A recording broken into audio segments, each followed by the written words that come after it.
Hey everybody, today we're going to make Italian stuffed peppers. The cast of ingredients are some turkey. I happen to have some Italian seasoned turkey in the freezer that needed using, so that works perfect for this recipe. Pasta sauce, seasonings, garlic, peppers, which the original recipe calls for red peppers, but the green were on sale this week, so that's what we're going with. The original recipe also calls for fresh spinach, which I do not have, so we're going to go out on a limb and experiment and use some mushrooms and onions instead, and then some cheese to go on top. So let's get cooking, y'all. The first step is to prepare the peppers. I have washed them. I'm going to cut them in half long ways, remove the cap and the insides and the seeds, and then get them ready for the pan, and then we'll make the filling. I feel like I need to put a disclaimer in here. I do not eat peppers. I have no idea what this tastes like. I do take some of the filling and put it in a separate little oven-safe bowl and kind of warm up the filling, and I eat that. My husband loves them, so I make these occasionally for him, probably not as often as he would like.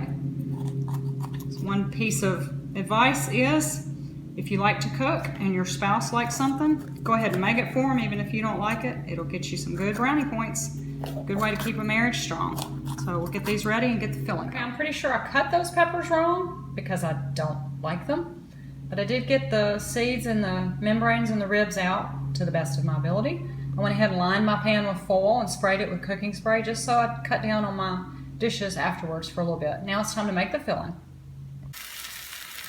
Okay, the next step, well, the step that I left out, which is going right now, is to preheat the oven. I believe the original recipe called for it to be at 450. It's really warm here today where I live. I don't want to heat my house up any more than I have to, so I'm going to preheat mine to 425 and maybe cook it a little longer.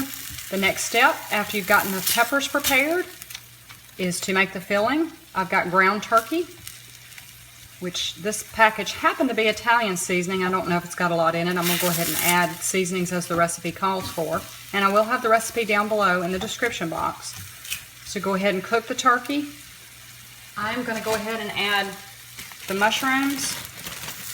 I had some left over that need to be used, as well as I had some chopped onion left over from another recipe that needs to be used. I'm a big believer in using what you have on hand rather than going out and buying something. Don't want to buy anything special.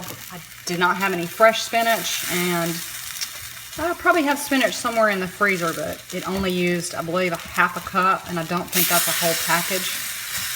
And I probably would not use the other half. It would just go to waste, so I'm going to use what I've got.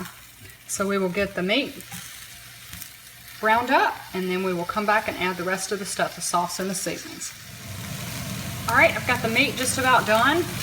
I did drain off just a little bit of grease and liquid. I find that turkey does not put off quite as much grease as, say, a beef does, but it just still puts up a little bit of grease and a little bit of liquid from the mushrooms, so I've got those drained off. I don't want it too wet going into the peppers, and I also didn't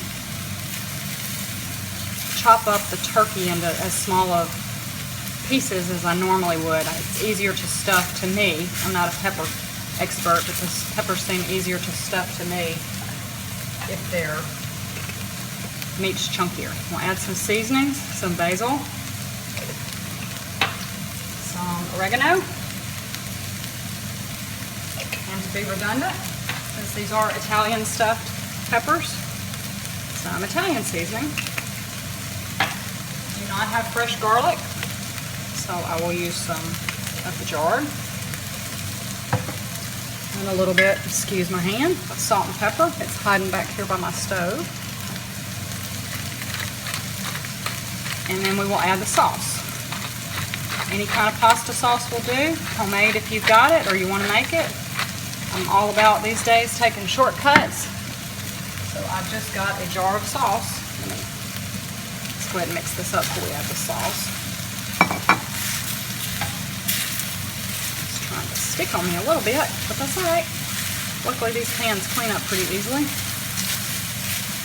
When I get all this charred stuff in my aluminum pans, I find that the brand Barkeeper's Friend usually saves the day. So I'll throw a little Barkeeper's Friend on it and get it cleaned up. So we'll stir that all together, and then that's the filling. All right, my oven is preheated. I just need to stuff the peppers. and get them in. So I will get them stuffed, top them with some mozzarella cheese and some parmesan cheese, and get them in a 425-degree oven or 450 if you don't mind heating things up a little bit. And we'll cook them for about 20 to 30 minutes. We'll see how long these take since my temperature is a little bit lower than what the recipe calls for. And any left I will put in this Corningware Grab-It bowl and bake it for me since I don't eat peppers. Okay, the easy Italian stuffed peppers are ready to go in a preheated 425-degree oven. I had some extra filling left over since I only did 2 peppers. 4 halves is plenty for my husband since I don't eat them. So we will check them in about 20 to 30 minutes and see how they look. The Italian stuffed peppers are out of the oven. There's a little bit of the filling spilling out because I did not cut the peppers properly apparently, but luckily I'm very blessed to have a husband who is just happy to have food. The mixture is bubbling of what I'll eat, and you can see now why I lined the pan with foil. These will be fun to clean up. Hopefully the dishwasher will get them all clean. And that's easy Italian stuffed peppers. I hope you get a chance to make this for your family and that you enjoy it. Thanks for stopping by Let's Cook, y'all, and have a blessed day.